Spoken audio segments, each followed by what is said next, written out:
This is MIT Technology Review.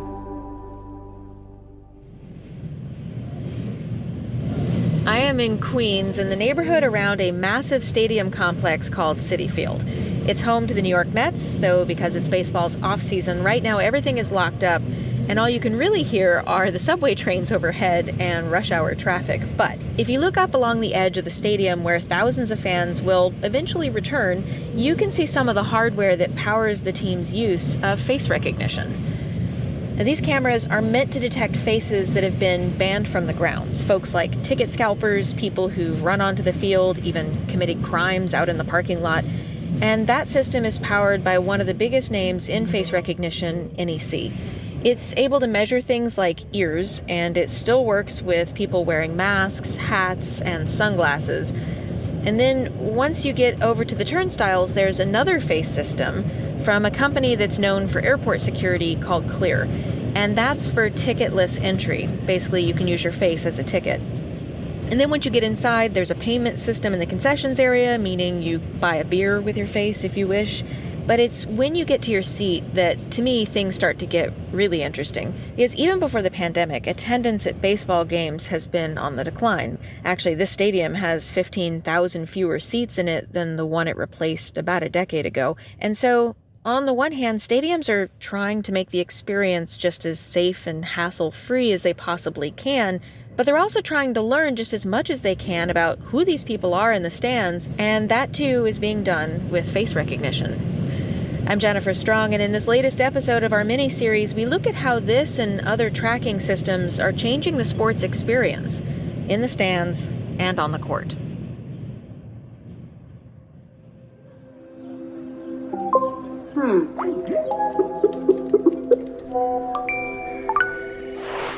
Let's go. In Machines We Trust. I'm listening. A podcast about the automation of everything. You have reached your destination. Okay, we are back to playing ball. 2 out, first inning, no score. And the batter will be Harold Baines with a 7-game hitting streak. For decades, crowding around the TV or radio was the go-to way to consume sports.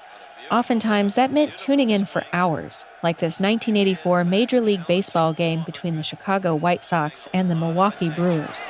That's deep into center field. Manning going back. This could be out of here. Manning looks up. It's out of here. A home run for Harold Baines. The Sox win 7-6 in the longest game in American League history. The game lasted 8 hours and 6 minutes, and it had to be completed over 2 days. But sports watching today looks pretty different. Human attention spans are measured in seconds, and they're shrinking. Millions of people still tune in to watch, but about a third stream them on mobile devices. And of those who still watch on television, 80% of them do so while using a second device to search stats, live scores, message other fans, and watch related videos. The segment of fans who attend games in person are now seen as high-value customers, and that's another place where Face ID comes in. If you're angered over Facebook invading your privacy, you may not want to attend a major sporting event. New high-tech cameras can now snap a high-res photo of every person in every seat every minute of the game. Face data collected in stadiums by companies like Fancam is now being used to get insights on fan demographics like age, gender, and race. Panoramic cameras are able to capture images in such fine detail that you can zoom in from a bird's-eye view of a stadium into the stands, onto an individual person, and still be able to make out nuances like a person's smile, the writing on their shirt, even the texture of their jacket. And now you can also quickly calculate the percentage of people wearing masks, like in the case of the NFL's Minnesota Vikings. This is new for everybody. We're still trying to figure out exactly how to enforce these mask rules and how to monitor them, how to track them. Rich Wang is their director of analytics and fan engagement. He's on a Zoom call showcasing how they use computer vision.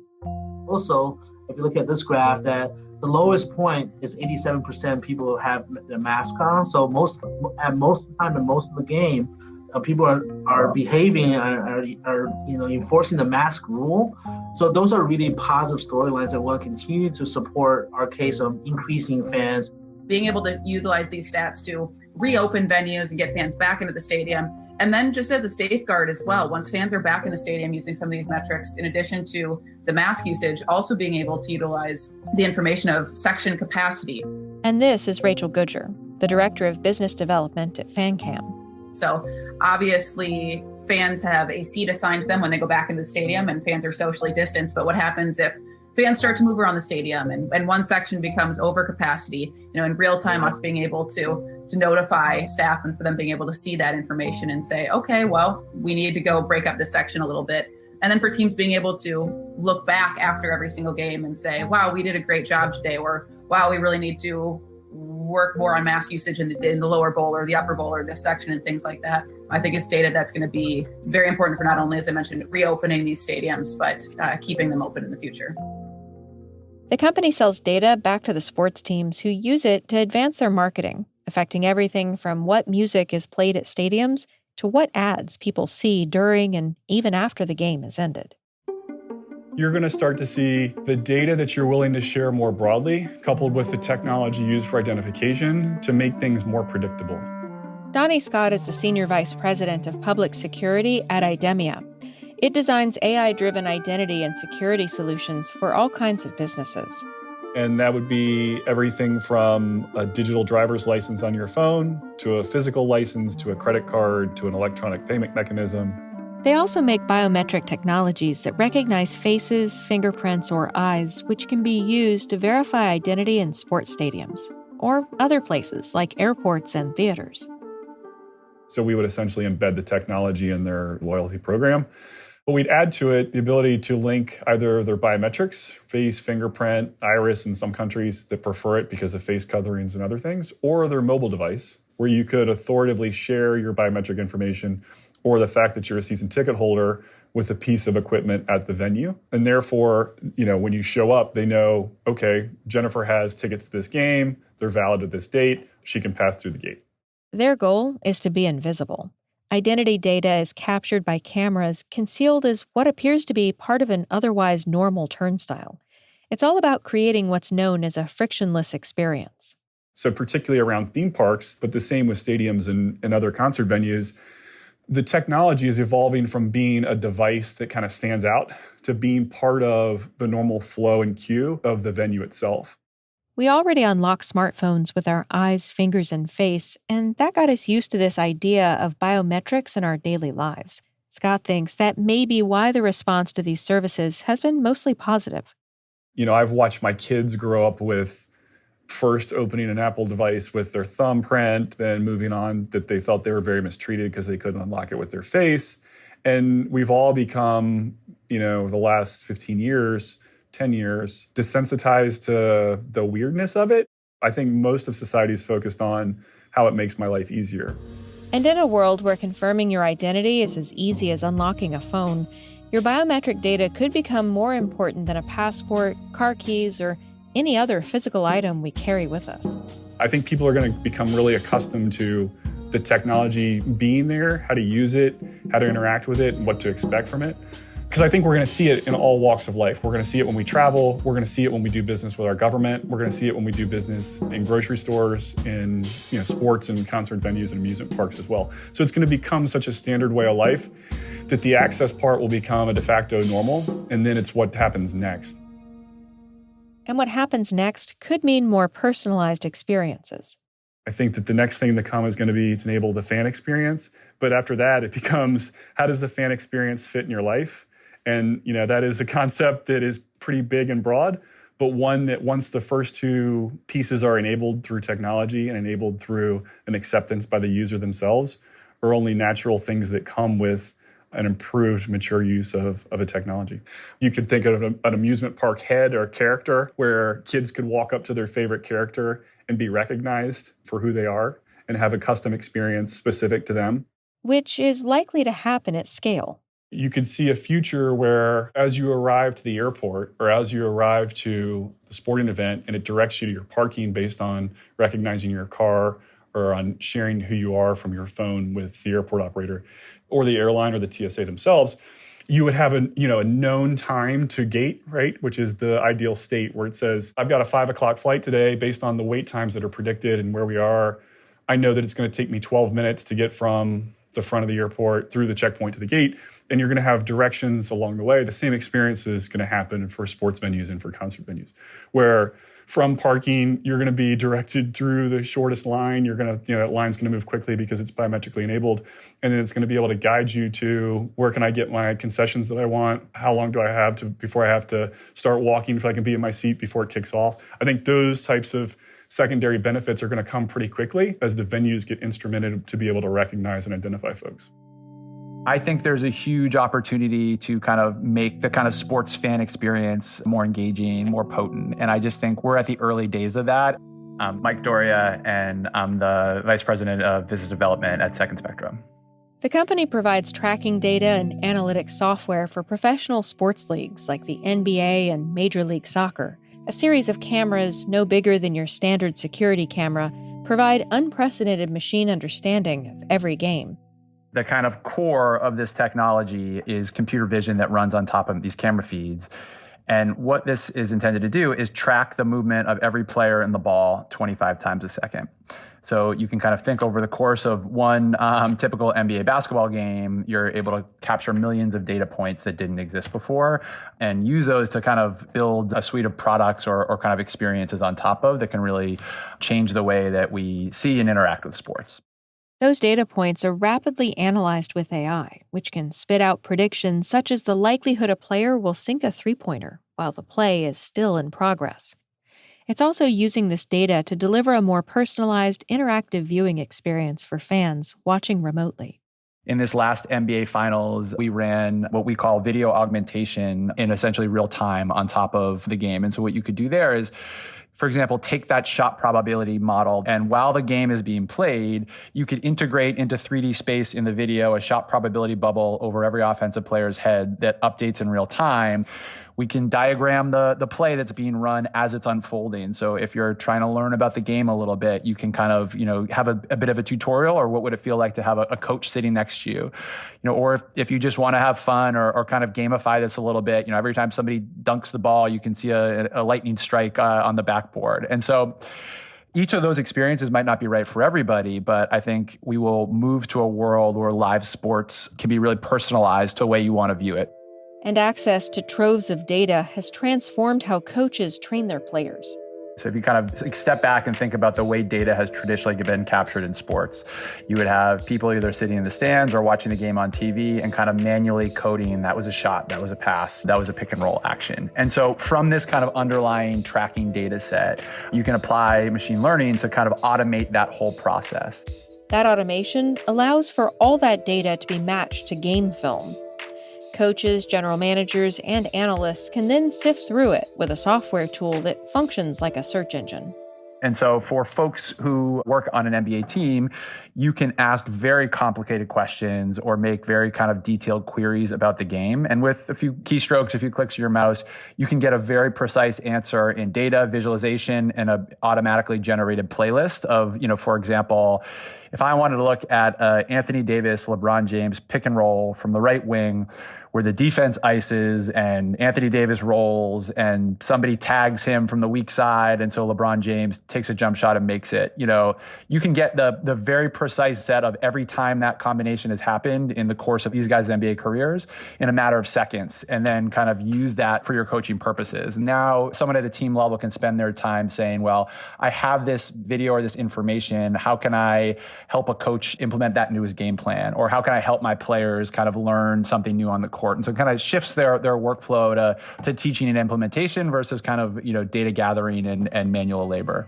And he says over the next couple of years, the roles of these machines in the game could shift from assistant coach to assistant referee, adding context and nuance to difficult calls. I mean, we've seen this already in some other places where we work. So we'll kind of give the soccer example of you now have technology that will help with the goal, no goal call, right? You see this in tennis with computer systems being used to kind of judge if a ball is over the line or inbounds or out of bounds, and be able to do this with precision that's quite frankly better than, what a line judge could do or a referee who might have a really difficult angle to see if like literally every millimeter of the ball went over. You're starting to see this with the offside line in soccer as well. And so I think generally the first place this happens is to basically augment or assist a referee's capabilities. So you can kind of think about providing a referee an additional data source or, an additional validation of one of their decisions. Because the system can already identify players from their jerseys, Second Spectrum doesn't need to use facial mapping or recognition. But it is useful for analytics, and that's not just specific to capturing faces. Right now, players appear in the system as dots on a map, and as their camera systems improve, those dots could transform into full skeletons. Extra detail like real-time elbow angle could help with even more accurate shot predictions, though not everyone is on board. A sport that I follow and find fascinating is bike racing. And bike racing is a sport that is actually in a long conversation about removing technology. Jason Gay is a sports columnist for the Wall Street Journal. Technology now in cycling can say, okay, if you want to win this race or catch up to this person, you have to put out X amount of effort for X amount of minutes. And you actually have this data right on an onboard computer on a bicycle in front of you telling you exactly what to do. Now, that's an amazing thing. However, it's also not terribly human, right? It seems to be somewhat clinical, and it's created what many people feel is a little bit of a dry style of racing where people are data-driven and they're using their heads too much as opposed to their hearts. The French have an expression of panache. They love to see races won with panache, which basically means their gut instinct. And so there's been conversations about, well, what if we take away these computers from riders and make them, use their heads and their hearts to cycle? Now, there's a safety consideration here that's concurrent with this, right? You want to actually have that information creates a safer experience for a rider oftentimes. But it is fascinating that the tech has gotten so good in certain instances in terms of maximizing effort or telling an athlete what effort is required that they're starting to draw back from that. For sports embracing this tech, it's changing how the game is played. Here's an example from baseball, and we see quite often a manager will come to a mound and remove a pitcher from a game, even though the pitcher is pitching very, very well that day. The reason they remove them is that the data shows that this pitcher tends to break down at a certain point. It's almost like a car tire or something. And they're just saying, well, this pitcher at this point of the game historically is going to stop performing at the high level we need him to. So we're going to make that move. We're removing sort of the gut of saying there, oh, well, he's rolling today, let's just let him go. They're relying on the numbers. Data-driven game strategies are also changing how teams recruit. Like in basketball, where players who can execute a three-point shot, once considered a gimmick by the NBA, are now deemed extremely valuable. The reason is that basketball teams, by looking at their numbers, discovered that a three-point shot is a more efficient shot. You'd rather take that three-point shot than certainly take a longer two-point jump shot. And so you prioritize the three-pointer in an offense. The most extreme example of this, the Houston Rockets, where you have a perennial MVP candidate in James Harden, who oftentimes is taking three-pointer after three-pointer in a game because it's an efficient way for them to play. Harden, nobody near him, sets all the time and nails the three-pointer. Steps back, open three, got it! James Harden steps back, puts up a three. It goes, bounces and drops. Technology is also playing assistant coach in places like the locker room of the Dallas Mavericks. What will happen is when a player walks in or anybody walks in, we'll have facial recognition. They'll take a picture of you and it'll say, okay, here comes Mark, or here comes Dirk. Mark Cuban is their owner. And for any of the players or any of the staff, it'll put coach's notes, here's what you're expected to do, and tell you what's going on. For anybody we don't know, it's going to be, get the heck out. And it's not just basketball. Using AI to find the most efficient pattern of play is growing across all sports. And there's a role for Face ID, too. That same face mapping that sees when you're looking directly at your phone to unlock it could also help coaches see what players are focusing on during the game. I mean, that's an incredibly integral thing for, say, a football quarterback. If you could somehow be able to render what a football quarterback is looking at, or more importantly, not looking at, not seeing downfield, well, you could see, immediate utility for any quarterback, any football team. But it also applies to a point guard or, somebody playing left tackle or somebody catching on a baseball team. There are numerous plays that if you're able to sort of look at what an athlete is seeing on the court or not seeing again, which is probably the more essential thing, that would have enormous consequences.